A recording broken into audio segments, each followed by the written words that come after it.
Olá, esse é o mestrado em Ensino de Geografia, ProfGel, ofertado em rede para várias instituições do Brasil. Meu nome é Fernando Braga e, juntamente com o professor Leandro de Aguiar e Souza, ofertamos o curso Os Campos de Pesquisa em Geografia e seus Lugares, Releituras do Espaço Social. Essa é a aula 6, com o título Educar pela Pesquisa na Educação Básica e Superior. Bom, então vamos começar, pessoal. Passando aqui pelos objetivos da nossa aula, a ideia é discutir o significado de tratar a pesquisa como um princípio científico educativo.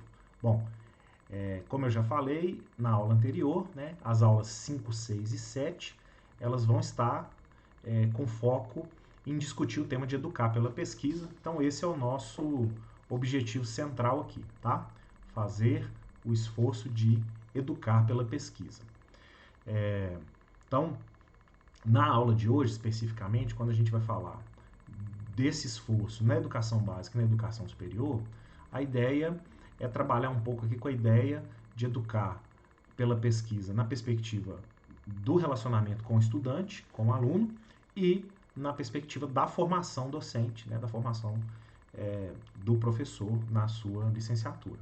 Então, os outros dois objetivos, né, refletir sobre a necessidade de tornar a pesquisa uma parte essencial do processo de aprendizagem e, por fim, apresentar estratégias para tornar a pesquisa atitude cotidiana do professor. Bom, então, seguindo, a nossa bibliografia segue, né, a bibliografia da última aula. Tá? A gente está explorando especificamente aí as propostas do professor Pedro Demo, então segue aí as mesmas leituras da aula anterior. Tá? Então, duas questões centrais que a gente vai tentar explorar aqui durante essa aula. Primeiro, como desenvolver a pesquisa no aluno e depois, como desenvolver a pesquisa no professor. Então, efetivamente, essa aula está dividida, né, em duas partes, em que a gente vai tentar explorar esse tema. Tá? Então, só para fazer uma revisão básica da aula anterior, que foi uma aula para trazer os fundamentos conceituais, né, os principais aspectos conceituais da proposta de educar pela pesquisa, tá, na perspectiva do professor Pedro Demo. Temos, então, um conceito de educação, que é o processo de formação da competência histórica humana. Então, é essa a proposta que ele faz, para a gente conceituar educação, concebendo, então, que o processo educativo, e isso é fundamental dizer aqui logo de cara, ele não está apoiado na mera transmissão de conhecimento para ser absorvido por cópia ou memorização. Ele é um processo de constituição de competências, de um sujeito competente inserido na história, e a competência baseada em determinadas qualidades, né, que é possuir a qualidade formal e a qualidade política. Então, pensando na educação como um processo de formação de competência, não como mera transmissão do conhecimento para memorização e cópia, temos que a educação não é simplesmente constituída, não existe somente, não é restrita ao espaço escolar, mas a educação escolar tem a sua característica própria, tem o seu elemento distintivo e, na defesa, né, do nosso autor, a pesquisa é o elemento distintivo da educação escolar. E, nesse sentido, a educação escolar e a pesquisa vão possuir trajetos coincidentes. A gente já explorou isso na aula anterior, citamos alguns dos elementos, né, em que os objetivos convergem ou momentos em que a educação e a pesquisa se colocam contra, né, determinado movimento na sociedade, características, problemas negativos em que se deve explorar. Então, nesse sentido, educar dentro, né, do contexto escolar tem como característica fundamental usar a pesquisa. E por isso a defesa de que a pesquisa precisa ser tratada como princípio científico, trabalhando a questão do desenvolvimento do próprio conhecimento, do avanço, né, tecnológico e tudo mais, mas também como princípio educativo. Nesse sentido, para descolar a pesquisa dessa visão de que ela estaria restrita a determinados ambientes ou pessoas extremamente especializadas, só pensando no desenvolvimento da ciência, né, da sua forma mais avançada possível, a ideia de que a pesquisa tem um denominador básico, né, ela tem uma característica básica que também é observada no processo educativo, que o processo educativo pode se valer dessa característica, que é o conhecimento reconstrutivo. Tá?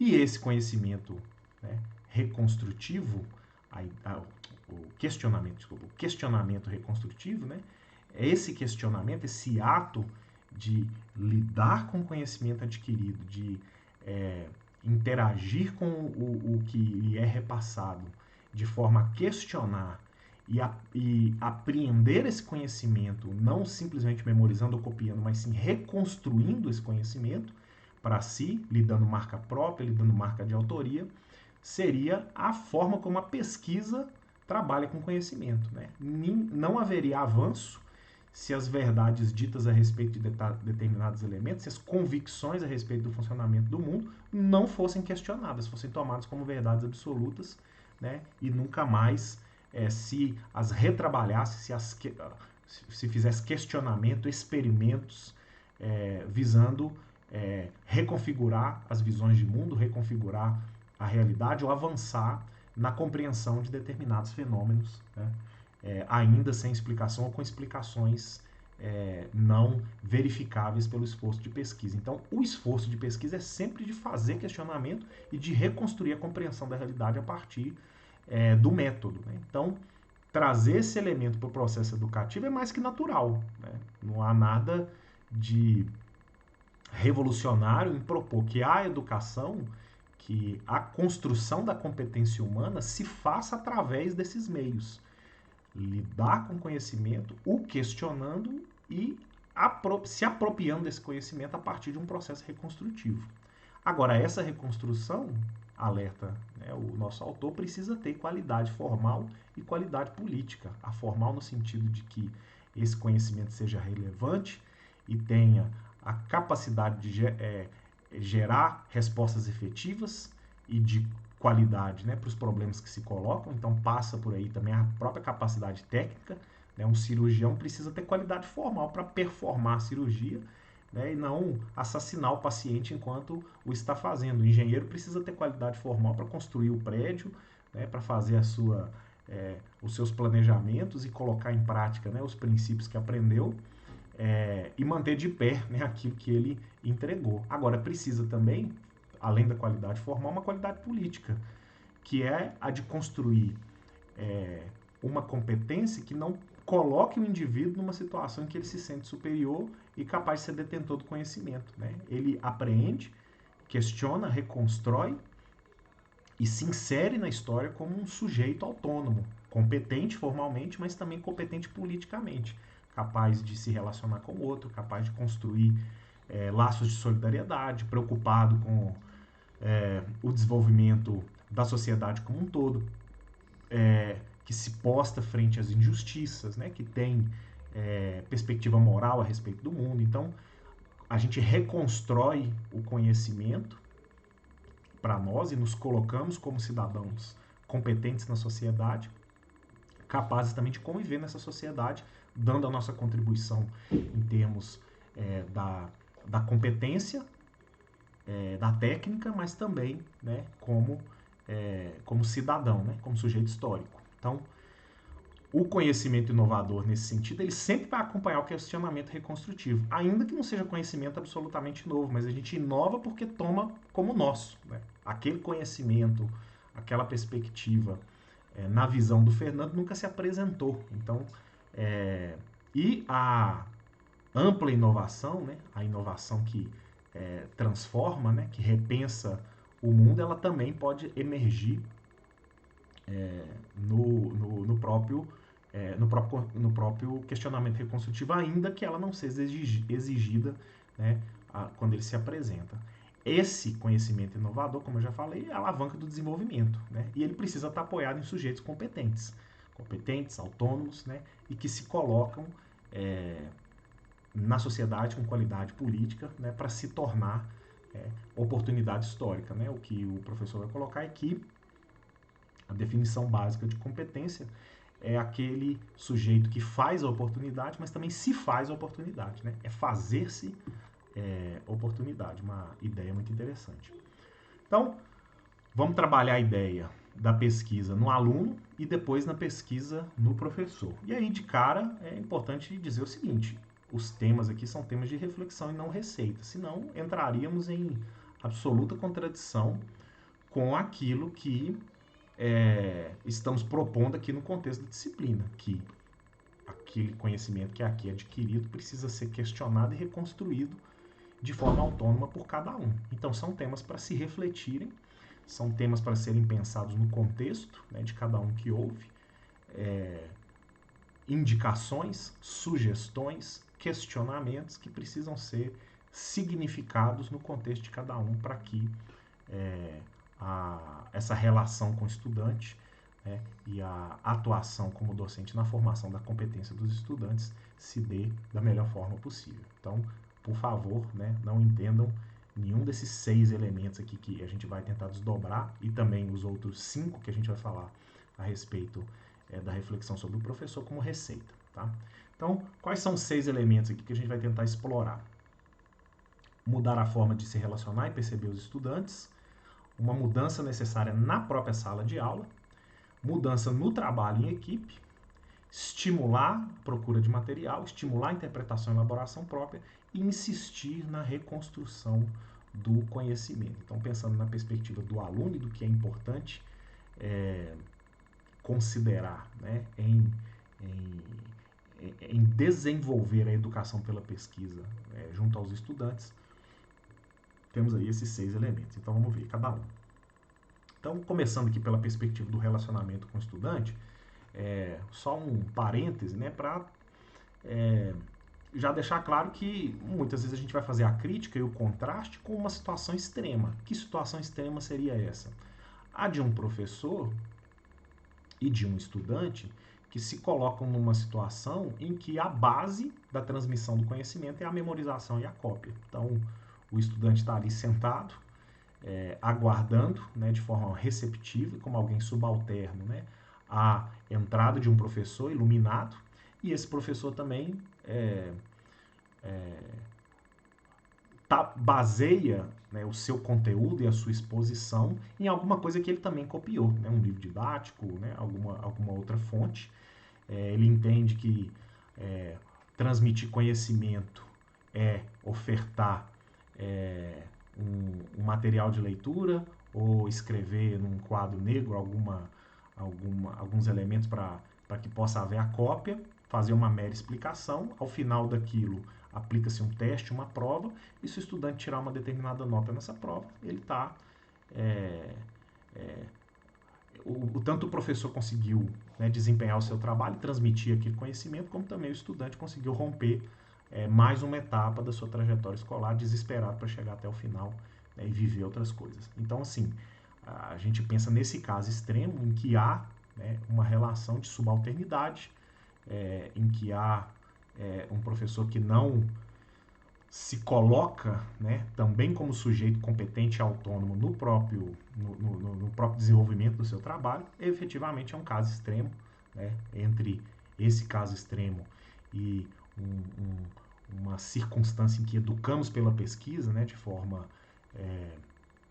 plena e satisfatória, né, há, obviamente, uma série de situações. Então, só para que isso fique claro, né, muitas vezes a gente vai fazer o contraste com esse caso extremo, mas são elementos para a gente refletir, né, o quanto estamos ou não próximos disso, né? Porque alguém que se coloca na profissão dessa forma e que trata o estudante dessa forma está muito distante, né, de conseguir educar pela pesquisa. Então, nesse sentido, a primeira coisa é desfazer essa imagem do aluno subalterno, alguém que está lá só para ouvir, copiar, fazer prova, passar de ano. E ter uma outra visão sobre quem é esse estudante, né?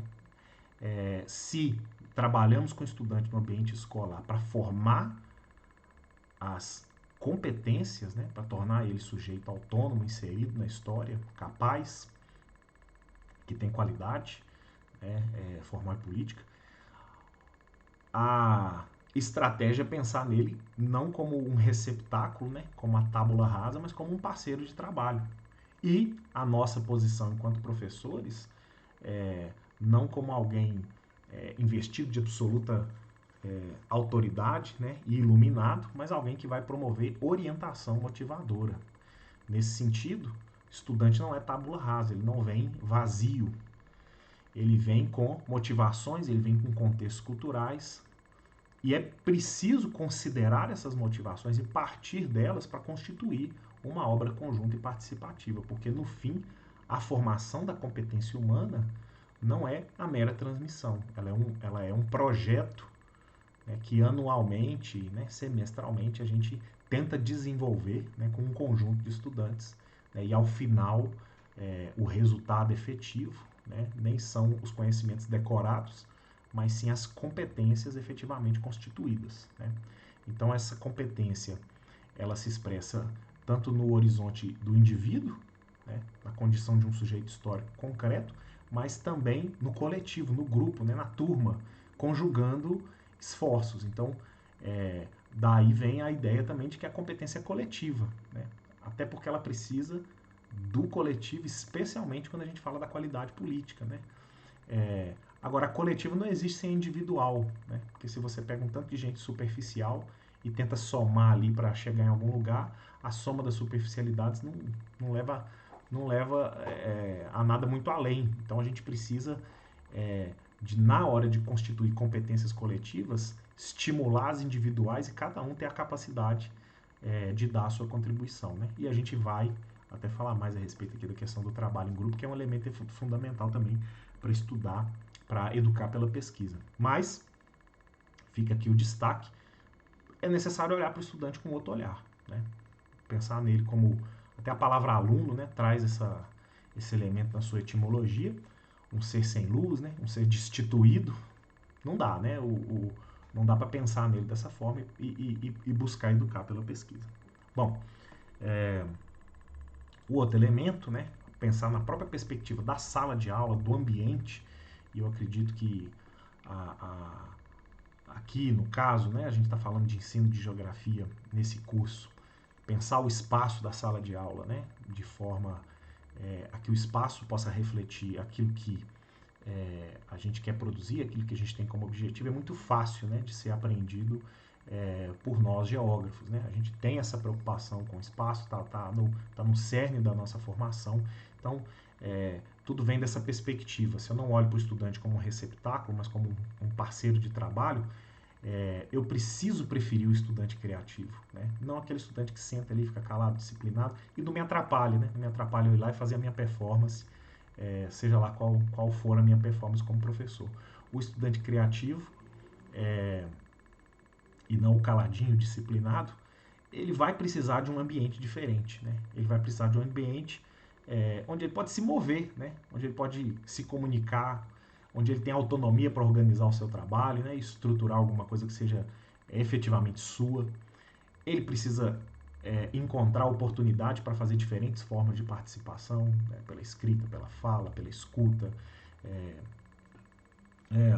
as diferentes formas, né, em que o sujeito pode se expressar, né, elas precisam estar presentes no contexto da sala, né, da sala de aula, da escola, e aí entendemos sala, né, não só como as quatro paredes, né, mas como o uso, né, do espaço escolar e dos espaços de apoio à escola, né, de forma a promover educação pela pesquisa. E vai ter momentos também, e aí a ideia aqui não é, né, criar o caos, mas manter a autoridade, né, do professor, né, e a hierarquia necessária para aquilo que é necessário efetivamente, né, e não como um princípio que torna o aluno um sujeito subalterno, porque também vai ser necessário os momentos de silêncio, os momentos de disciplina, os momentos de atenção, né, então nada disso é necessário, né, deve-se abrir mão.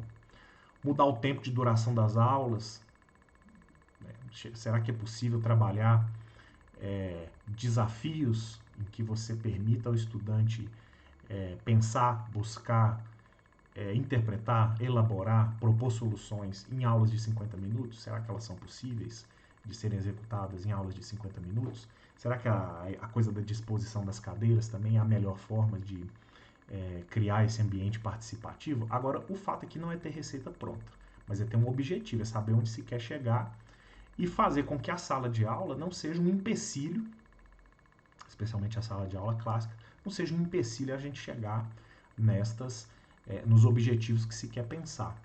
Obviamente, no caso das crianças, né, vale esse destaque, né, que as estratégias lúdicas, né, são elementos importantes para atrair a atenção delas.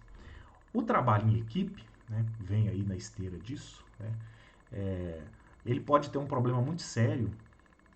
Ele pode ser um problema muito sério, porque no exemplo extremo que a gente coloca, né, muitas vezes o professor pode fazer a opção pelo trabalho em equipe, pela conveniência, né, de corrigir uma quantidade menor de trabalhos, ou por mera cópia, porque sempre que ele for estudante, uma parte, né, da avaliação era em trabalho em grupo, ou porque ele copia de alguém que ele se relaciona. Então, enfim, as motivações para fazer trabalho em equipe com os estudantes podem ser as mais diversas e muitas delas não adequadas ao princípio de educar pela pesquisa. Contudo, o tal do trabalho em equipe, né, que pode descambar para a exploração, né, do outro e aí não formar competência, que pode ser, né, aquele processo em que o estudante um apenas faz tudo, o resto não faz nada. Se há risco de descambar para esse ponto, né, é importante ter a motivação certa para propor o trabalho em equipe. Então, a ideia é que o trabalho em equipe forma competência. Ele forma um sujeito consciente de si, mas também solidário. Ele supera a especialização excessiva, né? A especialização excessiva não dá conta da realidade, né? O sujeito ali isolado, se aprofundando só nos temas que lhe interessam e fazendo sozinho, é muito complexo isso dar conta de uma realidade como um todo. Apesar de que especializar-se é elemento fundamental para gerar qualidade formal e boas entregas. Então, o trabalho em equipe ele permite fazer essa mescla, né, entre o sujeito competente, né, em termos formais, mas que também exercita uma cidadania coletiva, né, se organiza para exercitar essa cidadania e busca como meta para a vida consensos possíveis. É importante a gente ver os estudantes passando por isso, né, precisando fazer as negociações, encontrando o melhor caminho para propor soluções para os problemas apresentados e fazer isso, né, na forma de negociação, um treinamento fundamental para a vida. Então, mais até do que talvez o tema do trabalho, esse exercício, né, de fazer, de construir os consensos possíveis, de dividir o trabalho, de conjugar, né, a sua argumentação lógica, né, de conseguir expor as suas ideias, as suas preferências para o outro, mas também conjugar, né, essa lógica com um ambiente democrático, né, um ambiente de decisão coletiva, né, isso são competências fundamentais. Aí fica a pergunta, né, se o nosso pressuposto para propor um trabalho em grupo parte desses elementos aqui apresentados, né, e não de outras conveniências, como falei inicialmente, como seriam esses trabalhos em grupo? A ideia aqui não é dar receita, é mais de apresentar essa reflexão, né? Outro elemento também fundamental e que é o passo inicial de qualquer processo de pesquisa é a iniciativa de procurar materiais. E aqui o alerta, né, que deve-se, né, num processo de implementação da educação pela pesquisa, tomar muito cuidado em dar as coisas ao estudante como receitas prontas, né? O livro didático pode ter esse efeito nefasto sobre a perspectiva do estudante, né, e até das famílias, né, que esperam isso, né, uma boa aula e um livro didático como referência para o estudante estudar em casa e fazer a prova. E a ideia é que o estudante seja autônomo para pesquisar, seja autônomo para buscar elementos, né, que podem estar no livro didático, mas que devem também estar em outras fontes de consulta, né? Isso é necessário em qualquer processo de pesquisa, né? Identificar e buscar fontes, né? Nenhuma pergunta de pesquisa é respondida, né, sem primeiro a gente verificar as fontes que já falaram desse tema, e aí você qualifica o problema, né, com as referências na área, né, na área daquele tema, nos debates que já existem, você estrutura um pensamento geral a respeito desse tema, um estado da arte, E aí você coleta dados no ambiente social e familiar para verificar o problema, como é que ele se apresenta na sua realidade específica. Então, isso não é necessário ser feito só no doutorado, isso pode ser feito em qualquer etapa do processo educacional, guardadas as complexidades. Aí é óbvio que vai haver muita diferença em termos da condição socioeconômica dos estudantes, né? Estudantes que vivem é, em condição socioeconômica melhor, escolas, né, que têm condição financeira melhor, vão ofertar uma gama mais ampla de oportunidades para que isso possa acontecer. Mas fica, né, a perspectiva de que o pressuposto por trás de estimular a procura de materiais deve ser o pressuposto essencial de um professor que quer educar pela pesquisa, né, a despeito das diferenças que, né, as nossas desigualdades, né, infelizmente geram no sistema educacional. Outra coisa, né, que é um passo seguinte ao fazer a busca, né, é também desenvolver a capacidade de manejar textos, de copiar os textos, de decorar, de reproduzir, né. Essa capacidade de fazer tudo isso na busca é uma coisa. Outra coisa é a capacidade de interpretar, né, que tem que ser o passo seguinte. E fazer com alguma autonomia, no sentido de que o estudante vai ser capaz de saber fazer os textos, mas também saber refazê-los. Então, é muito interessante essa ideia de que interpretar é colocar um sujeito no meio do processo transmissivo, né? Não é passivamente. Ele se recusa a ser simplesmente um receptáculo ou um mero instrumento de passagem de um conhecimento, simplesmente aprender e sair por aí repetindo igual um papagaio. O que passa por mim precisa tomar o meu tom próprio, né? Precisa tomar a minha marca pessoal. Precisa ter qualidade formal, qualidade política, mas tem que ser reconstruído por mim, porque foi apreendido por mim. Então a interpretação do texto, né, ela supõe esse primeiro passo para um processo reconstrutivo, né? Porque ele participa como sujeito histórico enquanto lê e tenta entender aquilo que está sendo colocado para ele, né?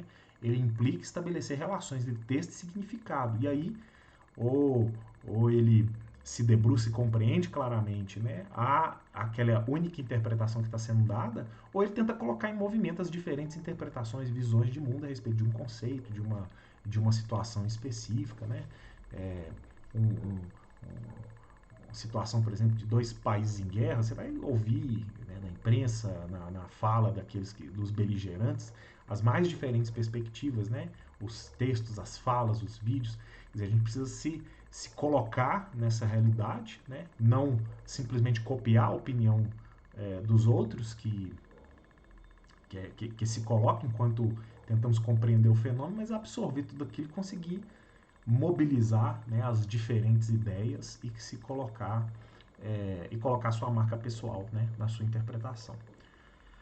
E, efetivamente, a interpretação precisa desembocar na elaboração própria. A gente precisa ser capaz de interpretar e depois expressar, seja na fala, seja no texto, e especialmente no texto, né, tem um valor, né, fundamental quando a gente é capaz de construir textos a partir daquilo que a gente expressa, né, trazer do campo da reflexão e até da fala para o campo da linguagem formal escrita, né, sempre é uma ponte fundamental para conseguir avançar no processo, né, de elaboração própria, né, e que faz parte também. Então, buscar, né, um aluno tratado como parceiro de trabalho, um ambiente de sala de aula frutífero para a criatividade, uma perspectiva correta a respeito do que é o trabalho em grupo, né, e que tipo de competência ele precisa criar, há o direcionamento para que se busque informação e não receber tudo pronto, tudo formatado, e aqui a capacidade também, né, de interpretar a informação e elaborar. Isso, no fim, constitui aquilo que a gente chama de reconstrução do conhecimento, né? Essas coisas colocadas lado a lado vão trabalhar a nossa defesa, né, de educar pela pesquisa e o cerne dela, que é o questionamento reconstrutivo. Então, um aspecto distintivo do professor do futuro, segundo, né, o nosso autor, é que ele não vai ser a questão da transmissão do conhecimento, né? é a capacidade de conduzir os estudantes à reconstrução. Isso nenhuma máquina faz. Transmitir conhecimento, né? Certamente a gente vai encontrar no futuro aí, né, elementos que vão fazer isso, talvez até melhor do que a gente, né? Inteligências artificiais. Então o professor, o ser humano competente que atua como professor, cada vez mais, né, na perspectiva que a gente apresenta aqui, vai ser necessário a ele ser capaz de conduzir reconstrução para si mesmo, né, e evidentemente para os alunos. Então, para isso, formular e elaborar são as competências centrais. Agora, a gente não pode abrir mão também, né, fazendo aqui dando devido lugar, né, a importância também desses elementos. Copiar e imitar não quer dizer que tem que desaparecer, né? Eles podem tomar lugar, mas sempre tem que ser considerados de forma preliminar. Algo que você não conhece absolutamente nada, o primeiro passo, evidentemente, é você copiar e você imitar o que outro está fazendo. Mas isso precisa ser passo preliminar.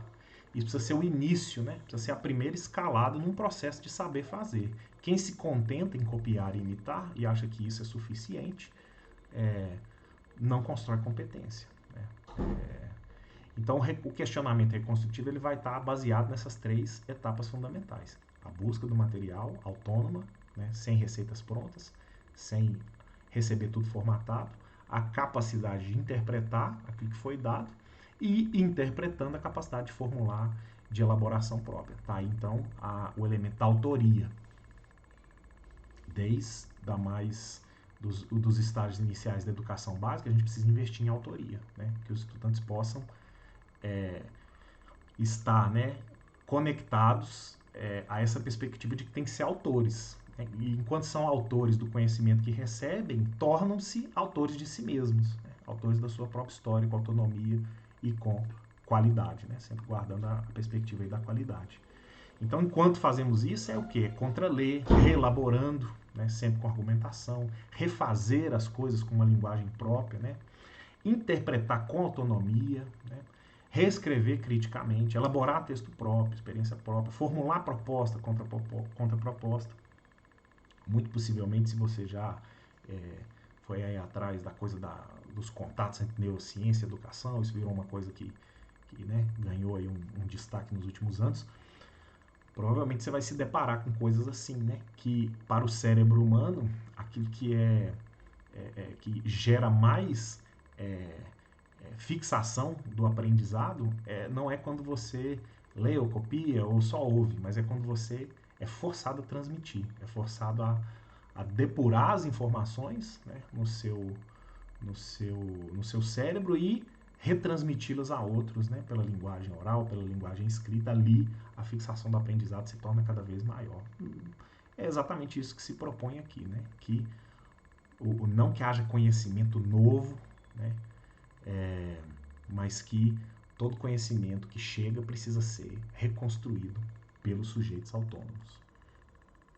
Então, nesse sentido, né, a gente entra naquilo que podem ser também temas de reflexão para que o professor atue pensando, né, que na sua atuação ele vai trabalhar com a educação pela pesquisa. Né? Que elementos a gente pode trazer aqui para o destaque para falar de educação pela pesquisa? Então, 5 elementos. Mais uma vez, tá o destaque aí, não são receitas, né? Não são prescrições, né? Senão estaremos aqui em contradição com aquilo que efetivamente propomos. Então, 5 pontos de reflexão. Reconstruir um projeto pedagógico próprio, permanentemente reconstruído. Ensaiar os textos próprios. Reconstruir o seu material didático. Assumir e sempre renovar suas mudanças didáticas e, por fim, se inserir em um processo constante de recuperação da competência. Então, vamos a esses elementos. Né? Primeiro, sobre o projeto pedagógico próprio. Cabe dizer aqui, né, voltando àquele exemplo nosso extremo, que se o estudante não reconhece no professor alguém que é também autônomo, competente, capaz de autoria, como ele vai constituir isso em si mesmo? Então, é pressuposto básico que as nossas propostas pedagógicas, quando nos deparamos com algum curso, não sejam mera cópia da ideia de outros, né? Não sejam mera... o professor não pode simplesmente pegar um índice de um livro e constituir um curso inteiro, né, de ponta a ponta, separando, né, o índice daquele livro em elementos, né? Apesar de existirem livros que são efetivamente cursos, né, eles foram propostas pedagógicas elaboradas pelos seus autores. Mais uma vez, a cópia, a imitação, ela faz parte, né, de um processo de questionamento reconstrutivo nos seus passos iniciais. Então, se o tema não é lá muito a praia do professor, não é a especialidade dele, provavelmente vai haver muita cópia, muita repetição, imitação, mas precisa sempre ser o passo inicial da reconstrução de um projeto pedagógico próprio, né, de algo que lhe é próprio, que é a autoria do professor.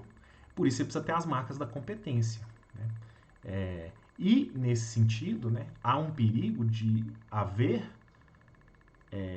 autoria ou tanta afiliação que ela vira também uma proposta ideológica, uma proposta à imagem do docente que não admite o questionamento reconstrutivo daquilo que está sendo apresentado. Daí não forma competência no estudante e depois encontra a própria competência do professor. Não estou dizendo, né, aqui em momento nenhum que a educação é neutra, né, que ela não tem posição ideológica, longe disso.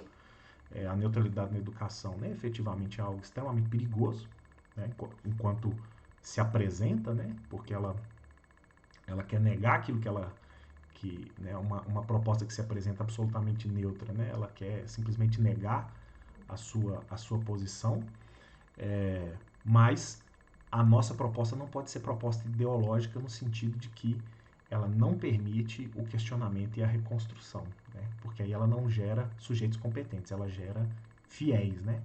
Então, não há conhecimento inovador nesses ambientes fechados, né? Em que eu prefiro alguém que simplesmente reproduz o que eu estou dizendo, ao invés de questionar. O sujeito que questiona e reconstrói com qualidade é o sujeito competente. Então, esse elemento, né, fundamental, né, a ideia não num processo educativo, né, constituir fiéis às nossas doutrinas, mas constituir sujeitos competentes e autônomos. E o próprio sujeito professor, né, enquanto percorre, né, sua trajetória de vida, ele muda o seu projeto, né? Nenhum sujeito autônomo que sempre reconstrói vai ter o mesmo projeto. A gente vai se deparar com situações, circunstâncias, pensamentos, influências que vão efetivamente ao longo da nossa história modificar, ou em grande medida, ou, né, em pequenas doses, as nossas perspectivas sobre o mundo, a nossa capacidade de interpretar e explicar determinados fenômenos. E nesse sentido, o nosso projeto também está em constante mutação. Se estamos mutando, como é que o nosso projeto pedagógico pode se manter o mesmo de 10, 15, 20 anos atrás? Se a disciplina muda e mudamos com ela, como é que o nosso projeto pedagógico pode continuar o mesmo? É o alerta para o professor que dá a mesma aula há vários e vários anos, né? Impossível. Só que na trajetória de mudança, né, aí voltando nesse ponto da marca da competência, tem que tomar cuidado com os extremos, né? Nem um ecletismo absoluto, em que parece que não tem posição, né? Aí fica superficial a abordagem, né? Impossível o estudante ter que lidar com todas as versões de tudo, com todas as explicações a respeito de qualquer coisa, mas é importante mostrar que há diferentes explicações e versões e que o estudante precisa lidar com elas. Ou a linha dura, né? No sentido de que eu não mostro, né, nenhuma versão além da minha, porque essa não vai produzir conhecimento inovador, ela só vai produzir adesão, né, à minha perspectiva pessoal. E ela também é extremamente perigosa. Então, enquanto mudamos, talvez podemos mudar assumindo com mais força determinadas posições ideológicas ao longo da vida, né, e se manter capaz de argumentar fortemente a respeito delas enquanto trilhamos, né, o nosso trajeto, ele nunca pode ser transformado em um projeto pedagógico, né, que queira como objetivo final gerar adesão do estudante à nossa linha ideológica. Um outro ponto também fundamental, né, para aquele que renova o seu projeto pedagógico é que ele o faça se tornando sem abrir mão de ser um especialista. Muitas vezes a questão do texto, da escrita do texto científico, para alguns professores, especialmente na educação básica, pode ficar restrito à ideia de que isso acontece no ambiente da universidade, quando ele faz ali a passagem pela universidade, ou quando ele volta para uma especialização, para um mestrado. E essa perspectiva afasta o professor de educar pela pesquisa. É necessário, se educamos pela pesquisa, se manter nessa que é uma tarefa fundamental de quem pesquisa, que é escrever, né? Que é produzir textos que têm marca científica suficiente, né? Garantir para o que a gente está aprendendo constantemente, né, o progresso no nosso questionamento reconstrutivo, né? Avançar na teoria, avançar na prática. Óbvio que talvez não dá para ser em tudo, né? O professor de geografia que atua, por exemplo, em todos os anos do ensino médio, ele vai percorrer todos os temas, né? Ele não vai conseguir, provavelmente não vai conseguir produzir textos científicos e pesquisar e se aprofundar na geomorfologia e na geografia urbana. Talvez isso seja impossível, né, até pelas próprias condições, né, do nosso professor aqui nesse país, né? Mas é necessário, então, pelo menos nos temas específicos, concentrar esforços, né, para que haja aprofundamento nos temas, né, cursos, leituras, contatos em eventos e se debruçar sobre aquilo que está sendo produzido a respeito daquele tema. Sempre ler, discutir ideias, teorias, paradigmas, desvendar argumentos, ir atrás dos contra-argumentos. E isso, inevitavelmente, gera uma elaboração própria, né? E que precisa ir para o papel, né? Que precisa se tornar texto, né? Se tornar produção própria. Então, é elemento fundamental para o professor no seu processo, né?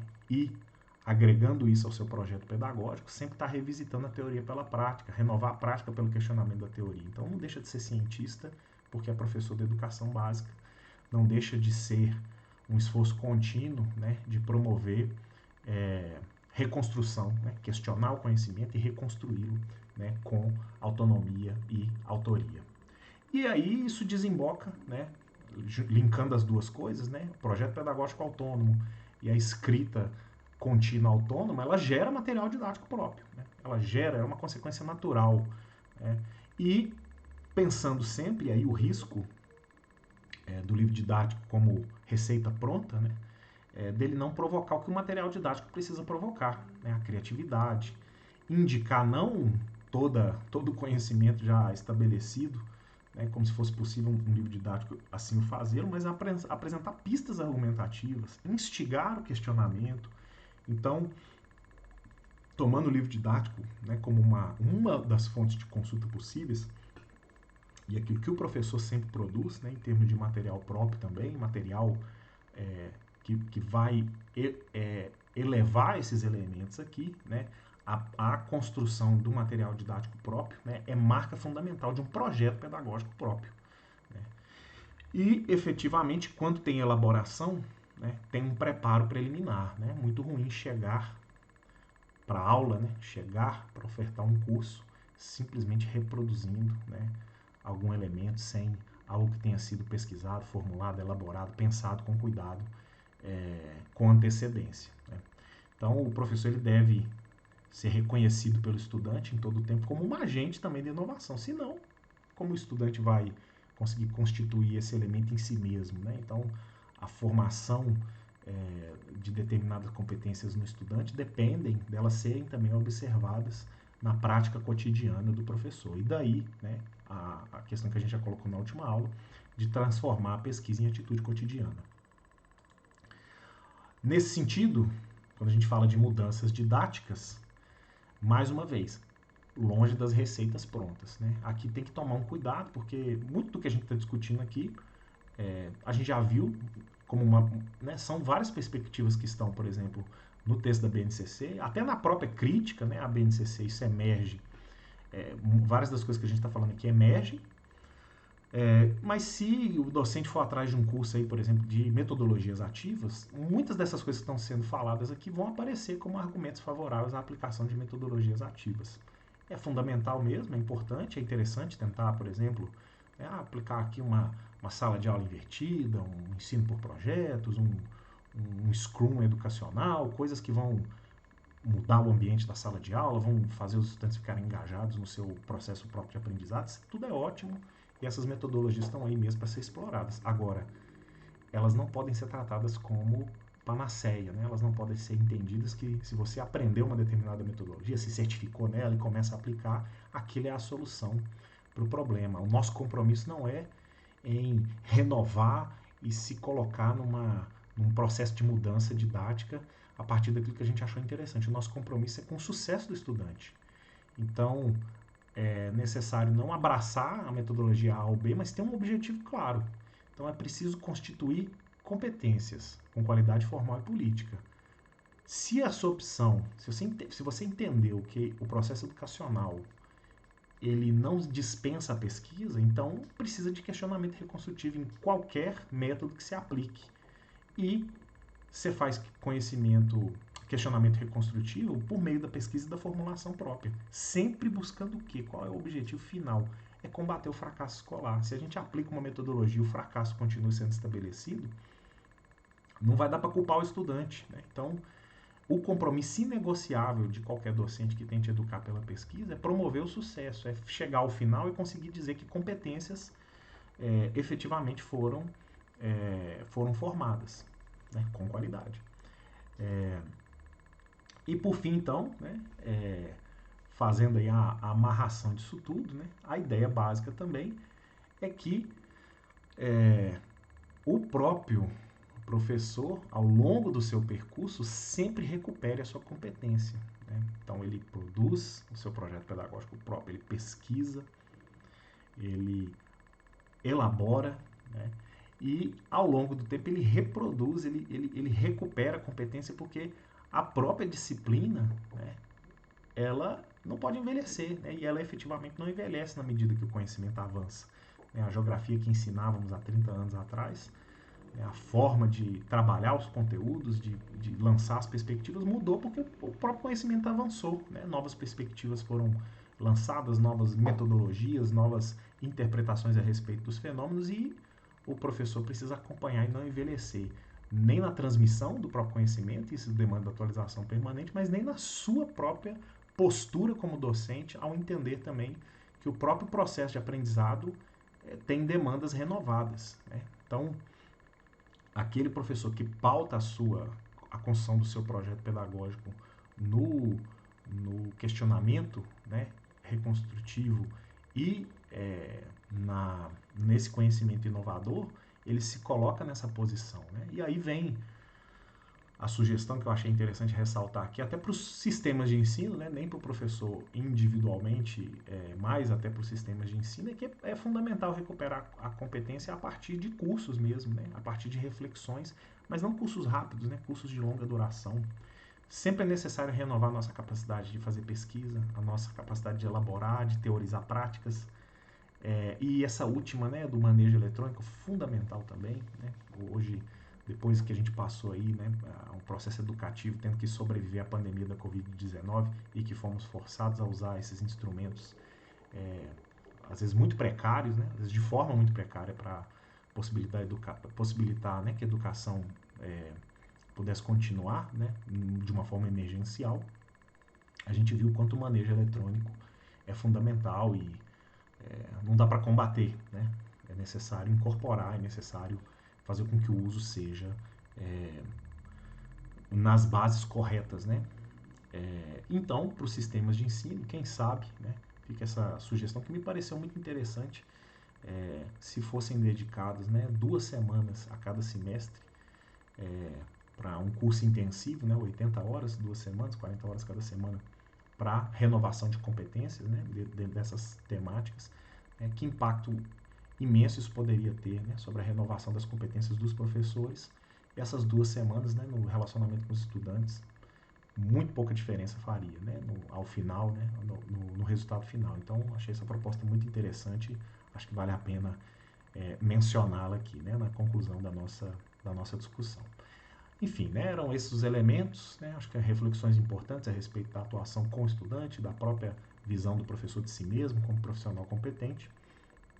E a gente segue nessa discussão ainda na próxima aula, né, e a gente vai entrar aqui, intencionalmente não falei nada aqui de currículo e avaliação, que é um tema tão fundamental, né, que a gente vai dedicar uma aula inteira para reflexão sobre isso, tá? Então, a gente se vê na próxima. Muito obrigado.